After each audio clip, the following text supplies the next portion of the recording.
साथियों नमस्कार। स्वागत है आपका एक बार फिर से। आज बात जो है वो भगवान की करेंगे।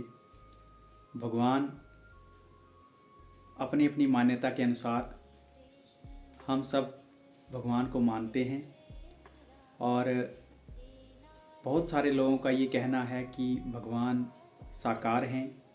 बहुत सारे लोगों का ये कहना है कि भगवान निराकार हैं। बहुत सारे लोग ये कहते हैं कि भगवान मूर्ति में नहीं रहते हैं और बहुत सारे लोगों का ये भी कहना है कि मूर्ति तो इंसान ने बनाई है तो उसमें भगवान कैसे आ सकते हैं। तो आज अपने अपने श्रद्धा और विश्वास की बात करेंगे। आज जिस कहानी का मैं विवेचन आपके साथ करने जा रहा हूँ वो कहानी नहीं, एक हकीकत है और किसी की आप बीती है। थोड़े समय पहले उस आप बीती को मैंने कहीं से सुना था और उनके द्वारा उसके प्रत्यक्षीकरण के कुछ जो प्रमाण मेरे को दिए गए, उसके बाद मैं ये सब चीज़ें आपके साथ शेयर कर रहा हूँ। ये बात है जयपुर में रहने वाली एक आम गृहिणी पूजा सोनी जी की। पूजा सोनी जी भगवान कृष्ण की बहुत बड़ी भक्त थी और उनका परिवार भी भगवान कृष्ण की भक्ति में बड़े दृढ़ निश्चय के साथ पूजा सोनी का साथ देता था। ऐसे में रोज़ की दिनचर्या में पूजा सोनी जी रोज़ सुबह उठ करके और शाम को अपनी दिनचर्या समाप्त करने तक भगवान की अगाध भक्ति में लगी रहती थी। उनका ये कहना था कि ये जो घर है ये भगवान का घर है। उनके घर में कोई भी चीज़ खाने की हो तो सबसे पहले उसका प्रसाद जो था भगवान को ही चढ़ाया जाता था और भगवान से ही सारे कामों की शुरुआत होती थी। ये कहना था कि उनका घर भगवान का घर है, तो ऐसे में सारी चीज़ें भगवान को ही समर्पित थी। एक दिन की बात है, पूजा सोनी जी आम दिनचर्या में लगी हुई थी और उन्होंने सुबह उठकर सबसे पहले जैसे वो भगवान को स्नान कराती थी वैसे उन्होंने स्नान कराया। ठीक उसी तरह से उन्होंने राधा रानी को भी स्नान कराया और जैसे स्नान आदि का विग्रह चला हुआ था तो उसमें थोड़ी सी उस दिन कोई व्यस्तता थी, तो वो सारा काम थोड़ा जल्दी जल्दी निपटाने के चक्कर में थी। तो ऐसे में उन्होंने जल्दी जल्दी से प्रभु का हार श्रृंगार किया और राधा रानी का भी हार श्रृंगार जल्दी जल्दी से किया। हार श्रृंगार करने के बाद वो अपनी दिनचर्या के कामों में व्यस्त हो गई। उनके पति धीरेन्द्र सोनी जी वो भी कहीं काम करते थे, कहीं उनकी नौकरी थी, तो वहाँ पे वो अपनी नौकरी में चले गए। उनका एक 11 साल का बेटा है, तो वो भी आम दिनचर्या आम प्रातः की जो क्रिया होती है उन सबको करके वो अपने स्कूल चला गया।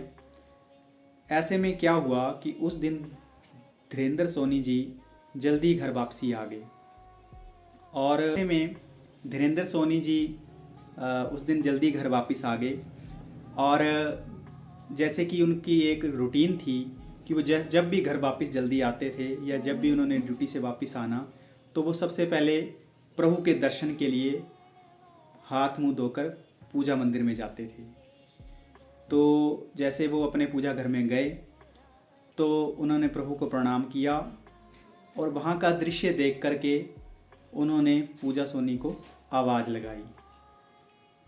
पूजा सोनी भी उस पहले तो उस आवाज़ का रूटीन में जैसे जवाब ना दे पाई, लेकिन जब उन्होंने बोला कि पूजा यहाँ आओ, यहाँ देखो यहाँ क्या हुआ है, और फिर पूजा सोनी भी वहाँ से जल्दबाजी में वहाँ पूजा घर में आई। तो पूजा घर में उन्होंने देखा तो वो हैरान थी और उनका बेटा भी वहाँ दौड़ता हुआ कमरे में आया। तो पूजा घर में वो सारी जो चीज़ें थी उनको देखकर हैरान थी। हैरानी का सबब ऐसा था कि जो प्रभु की और राधा रानी की जो मूर्त थी वो सापेक्ष थी, सम्मुख देखने वाली थी। बट अमूमन वो ये थी कि आम तौर पर जो उनके घर में भगवान कृष्ण और राधा रानी की मूर्त थी वो एक दूसरे की तरफ उनका जो फेस था वो एक दूसरे की तरफ था। लेकिन उस दिन ऐसा हुआ कि राधा रानी की जो मूर्त थी वो उन्होंने नज़रें अपनी फेर ली थी और उनका मुंह जो था वो टेढ़ा हो गया था। अब ये चीज़ जो थी ये किसी के भी गले नहीं उतर रही थी कि ये कैसे हो सकता है।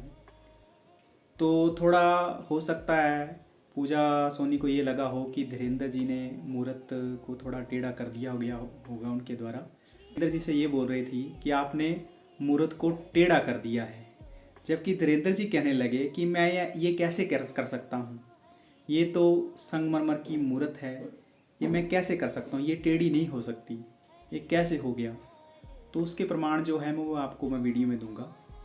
तो ऐसे में वो थोड़े परेशान हो गए और वो पूजा सोनी दौड़ती हुई नीचे वाले फ्लोर में उनके भाभी जी और भैया रहते थे, तो वहाँ वो गए। तो वहाँ उन्होंने अपनी भाभी को कहा कि भाभी ऐसे ऐसे राधा रानी ने अपना जो मुंह है वो मूर्त का जो मुंह है वो टेढ़ा कर लिया है। तो पहले तो जैसे आम जनमानस होते हैं उन्होंने बोला कि आपके मन का वहम है, ऐसा नहीं हो सकता। लेकिन उन्होंने जब जिद की कि बोला कि आप आकर देखो, तो भाभी और पूजा सोनी एक बार फिर पूजा वाले कमरे में गई। तो जैसे वो वहाँ उस कमरे में पहुँची तो देखा तो मूर्त का मुंह ठीक पहले जैसे हुआ करता था वैसे हो गया था, वो टेढ़ा नहीं था। अब ऐसे में पूजा सोनी सोचने लगी कि ये ऐसा क्यों हुआ होगा। हाँ, तभी उनके मन में एक बात ने स्ट्राइक किया कि सुबह वो जल्दबाजी में थी और सुबह जल्दबाजी में उन्होंने प्रभु को 2 हार पहनाए थे, जबकि राधा रानी के श्रृंगार की जब बात आई थी तब उन्होंने जल्दबाजी में श्रृंगार निपटा दिया था। तो और राधा रानी को वो एक ही हार पहना सकी थी और उनको अपनी गलती का एहसास हुआ। फिर ऐसे में जब शाम हुई तो पूजा सोनी ने फिर से दोबारा प्रभु का और राधा रानी का स्नान करवाया और राधा रानी को उचित जो उनका श्रृंगार था वो किया, उनको भी 2 हार पहनाए। और जैसे ही उस मूर्त की स्थापना वो प्रभु के साथ करने लगी तो उनकी मूर्त ने मुस्कुरा दिया। ये सब चीज़ें देखकर पूजा सोनी का जो विश्वास था वो बहुत दृढ़ हो गया और उन्होंने जैसे उनकी पहले की श्रद्धा थी उसके बाद उस श्रद्धा से भी परे होकर भगवान और राधा रानी के ऊपर विश्वास करने लग पड़ी। ये सब चीज़ें देखकर धीरेन्द्र जी भी हैरान थे। उन्होंने भी राधा रानी को मुस्कुराते हुए देखा। तब उन्होंने ये प्रण लिया कि वो आज के बाद हर जन्माष्टमी को व्रत किया करेंगे, राधा रानी की पूजा किया करेंगे। आमूमन उनके घर में जय श्री कृष्ण और राधे राधे के जो थे वो जयकारे लगा करते थे, लेकिन उसके बाद वह उनके घर में राधा रानी की जय के जयकारे लगने लग पड़े और तब से वो पूरा परिवार जो था वो मन लगाकर राधा रानी और प्रभु की पूजा करने लग पड़े। भगवान श्री कृष्ण कहते हैं कि ऐसा कोई स्थान नहीं है कि जहाँ पर वो ना हो। भगवान श्री कृष्ण कहते हैं कि ऐसा कोई स्थान नहीं है कि जहाँ पर वो ना हो। वो निराकार भी हैं, वो साकार भी हैं। जब भक्त प्रहलाद की बात आई तो प्रहलाद के लिए जब हिरण्यकश्यप ने ये बोला कि इस खंबे में आपके भगवान हैं कि नहीं हैं, तो जैसे उन्होंने खंबे के ऊपर प्रहार किया तो खंबे को तोड़ करके भगवान नरसिंह जी ने अवतार लिया। भगवान नरसिंह भी जब भगवान का अवतार हुआ तो वो साक्षात प्रमाण था कि भगवान कण कण में विद्यमान है। आपका परिवार, आपके सगे संबंधी आपका साथ छोड़ सकते हैं, लेकिन आपके द्वारा किया गया पूजा पाठ आपका साथ कभी नहीं छोड़ता है। आपकी श्रद्धा, आपका विश्वास अगर आपके साथ है तो भगवान आपके घर में विद्यमान है। आपको कहीं भी जाने की ज़रूरत नहीं है, वो आपके साथ अंग संग हैं। बस आपका और आपके प्रभु का जो विश्वास की बागडोर है उसे एक तो आप समझ सकते हैं और एक आपके प्रभु। तो ये जो कहानी थी ये सत्य घटना पर आधारित है। इसके प्रमाण मैं आपको यहाँ वीडियो में दे दूँगा। और आप भी अपने श्रद्धा विश्वास के ऊपर कायम रहें और आप भी प्रभु की अगाध भक्ति में किसी भी तरह का कोई संदेह ना पालें, क्योंकि प्रभु आपके द्वारा किए गए हर कार्य को देखते हैं। बस समय आने पर उन सब कार्यों का वो जवाब आपको देते हैं। वो आपकी जो नीयत है, आपके द्वारा किया गया जो कर्म है, उसके अनुसार वो फल होता है। प्रभु ने गीता में भी कहा है कि आपने सिर्फ कर्म करना है, बाकी फल की जो इच्छा है और बाकी जो फल है वो प्रभु के हाथों में। तो आशा है ये स्टोरी अगर आपको पसंद आई होगी तो आपने वीडियो को शेयर करना है और कमेंट में राधे राधे ज़रूर लिखना है। जय श्री राधे, जय श्री कृष्ण।